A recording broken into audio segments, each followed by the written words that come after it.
중세 시대에 정말 거대한 지적 도전이 있었습니다. 그건 바로 한 사람의 세계를 떠받치는 두 개의 거대한 기둥, 그러니까 신앙과 이성이 서로 꽝 하고 부딪혔을 때 과연 무슨 일이 벌어지는가? 바로 이 이야기입니다. 바로 이 질문이 모든 것의 시작이에요. 여러분 한번 상상해 보세요. 내가 절대적으로 진리라고 믿는 두 가지가 있는데 이 둘이 서로 모순된다면? 어떻게 할까요? 중세의 유대 사상가들에게 이건 그냥 머리 쓰는 게임 같은 게 아니었어요. 이건 그들의 세상 전체가 흔들리는 정말 실존적인 문제였던 거죠. 자, 바로 이겁니다. 이 충돌을 딱 보여주는 그림이죠.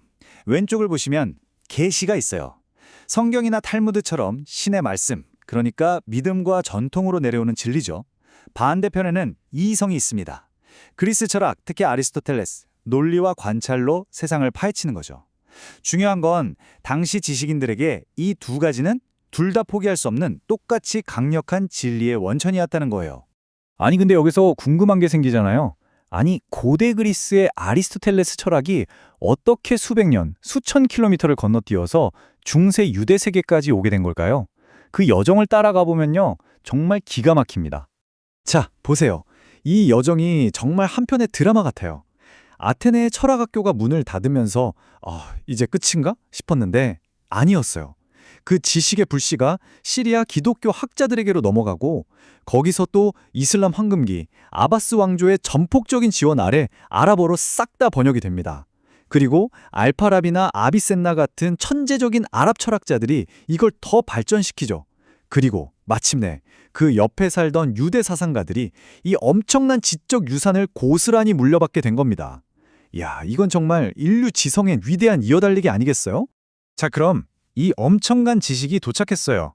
근데 이게 그냥 아이디어 몇 개가 뚝 떨어진 게 아니에요. 당시 이슬람 세계에서 활발하게 논의되던 이 거대한 질문들에 맞설 수 있는 세 가지의 굵직한 지적 도구 상자를 통째로 물려받은 거나 마찬가지였습니다. 자, 그럼 그 도구 상자 한번 하나씩 열어볼까요? 첫 번째 도구, 이름이 좀 어렵죠? 무타칼리문이라고 하는데요. 쉽게 말해 칼람 신학이라고 부릅니다. 이 사람들의 접근법은 뭐냐면 철학을 신앙을 지키는 방패로 쓰는 거예요. 예를 들어 세상은 원자로 되어 있는데 신이 매 순간마다 이 세상을 새로 창조하고 있어 라고 주장하는 거죠. 이렇게 하면 뭐가 좋을까요? 성경에 나오는 온갖 기적들, 신의 절대적인 능력 이런 게 다 논리적으로 설명이 되는 거예요. 와, 철학을 이용해서 신앙을 방어하다니 진짜 똑똑한 방법이죠? 두 번째 도구는 신플라톤주의입니다. 이건 분위기가 확 달라져요. 훨씬 더 신비롭고 시적인 느낌이랄까요? 이 생각은 뭐냐면 우주가 마치 태양에서 빛이 쫙 뿜어져 나오는 것처럼 완벽한 신으로부터 서서히 흘러나와서 만들어졌다는 거예요. 가장 완벽한 존재부터 저 아래 물질 세계까지 모든 게 하나의 거대한 사슬로 연결되어 있다는 거죠. 어때요? 모든 게 신과 연결되어 있다는 이 생각, 정말 아름답고 매력적이지 않나요? 그래서 많은 사람들이 여기에 끌렸던 겁니다. 자, 그리고 마지막 세 번째. 이게 가장 강력하면서도 가장 골치 아픈 도구였습니다. 바로 아리스토텔레스주의죠. 이 관점에서 보면 세상은 애초에 창조된 게 아니에요. 그냥 영원히 존재해왔다는 겁니다. 그럼 신은 뭐냐? 세상을 짠하고 만든 창조주가 아니라 이 세상의 모든 움직임을 시작하게 만든 최초의 원인. 마치 당구대에서 가만히 있던 큐대가 모든 공을 움직이게 하는 것처럼 스스로는 움직이지 않으면서 모든 걸 움직이게 하는 존재, 부동의 동자라고 부르죠. 이건 성경의 창세기 이야기랑은 완전히 정면으로 충돌하는 굉장히 과학적이고 냉철한 세계관이었어요. 자, 이 표를 보시면 차이가 확 들어오죠?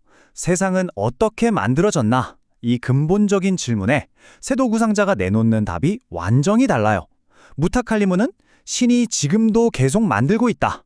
신플라톤주의는 신한테서 빛처럼 흘러나왔다. 아리스토텔레스주의는 만들어진 적 없다. 원래부터 있었다. 와, 정말 엄청나죠?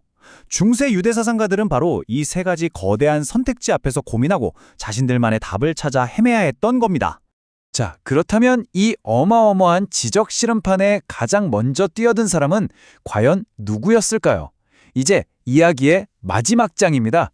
중세 유대 철학이라는 새로운 세계의 문을 처음으로 열었던 그 개척자를 만나보시죠.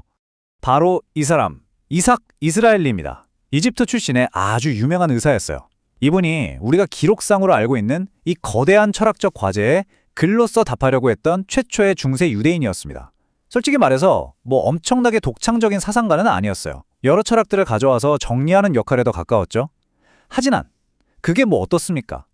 모든 위대한 흐름은 그 첫 발자국을 찍는 사람이 있어야 시작되는 거잖아요. 바로 그 중요한 역할을 한 거죠. 근데 뭐 모든 개척자가 그렇듯 시작이 순탄하지만은 않았습니다. 나중에 등장하는 유대 철학의 끝판왕 마이모니데스가 이스라엘의 철학을 보고 뭐라고 했냐면 바람 빠진 상상이고 텅 빈 헛소리일 뿐이다. 와, 정말 신랄하죠? 하지만 저는 이 비판이 오히려 이스라엘리의 중요성을 보여준다고 생각해요. 완벽하지 않았기 때문에 그를 딛고 더 위대한 거인들이 나올 수 있었던 거죠. 그 첫 발판이 되어준 겁니다. 그렇다면 이스라엘리가 아까 그 세 가지 도구 상자 중에서 뭘 골랐을까요? 네, 바로 신플라톤주의였습니다. 그의 세계관이 여기에 딱 요약되어 있어요. 모든 것은 신이 만든 순수한 빛, 즉 지성에서부터 시작됩니다. 그리고 거기서부터 마치 폭포수가 떨어지듯이 이성적인 영혼이 흘러나오고 그 다음엔 동물적인 영혼이 그리고 쭉쭉 내려와서 마침내 우리가 발딛고 있는 이 물질 세계가 만들어진다는 거예요. 신으로부터 세상까지 이어지는 하나의 질서정연한 계단을 만들고 싶었던 거죠. 자, 이렇게 중세 철학자들의 고민을 알아와 봤는데요. 이게 그냥 먼 옛날 이야기 같으신가요? 한번 생각해보면 꼭 그렇지만은 않은 것 같아요. 신앙과 이성을 어떻게든 하나로 묶어보려던 그들의 치열한 고민. 어쩌면 이건 오늘날 우리가 과학과 영성 사이에서 조화를 찾으려는 모습과 똑 닮아있지 않을까요? 이 중세 탐구는 과연 지금 우리에게도 계속되고 있는 건 아닐까요? 이 질문을 마지막으로 남겨두고 싶습니다.